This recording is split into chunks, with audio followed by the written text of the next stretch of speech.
People say 100 things about me, you know. जब हाथी चलते हैं तो कुत्ते भौंकते हैं. कंगना का अंदाजा कितना सही है ये तो कंगना ही जाने, लेकिन इतना जरूर है कि कंगना पर कंट्रोवर्सीज की बारिश कभी खत्म होने का नाम ही नहीं लेती। लेकिन अब की बार कंगना बुरी फंस गई है, क्योंकि प्रिंट मीडियम से सर्कुलेट हो रही है एक खबर जिसमें कहा जा रहा है कि कंगना को इंटरनेशनल सेंसेशन पेरिस हिल्टन की क्लोथिंग लाइन को इंडिया में एंडोर्स करने के लिए अप्रोच किया गया है।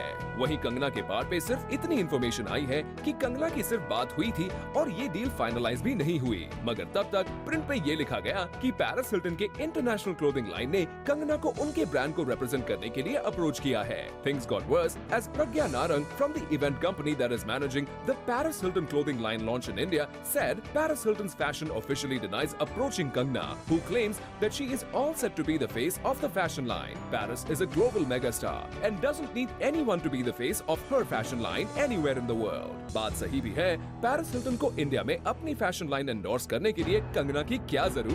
ये बात कंगना और उनके पब्लिसिस्ट भी रियलाइज कर रहे हैं। First of all, me and my PR has nothing to do with these stories. We have no idea where they come from. Kangana Ranaut की रिप्रेजेंटेटिव साफ कह रही है कि कंगना ने पेरिस हिल्टन से अध्ययन सुमन के थ्रू कोई इंटरेक्शन नहीं किया।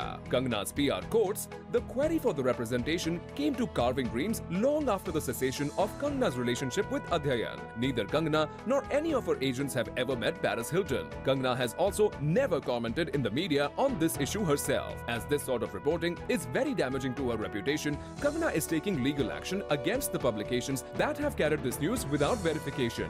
कहा जा रहा है कि कंगना इन कंट्रोवर्सी से बहुत परेशान हो गई हैं एंड इसीलिए उन्होंने उस न्यूज़पेपर कंपनी को सू करने का डिसीजन लिया है। जितनी बड़ी कंट्रोवर्सी उतनी ही बड़ी problem and we are sure this time you really care.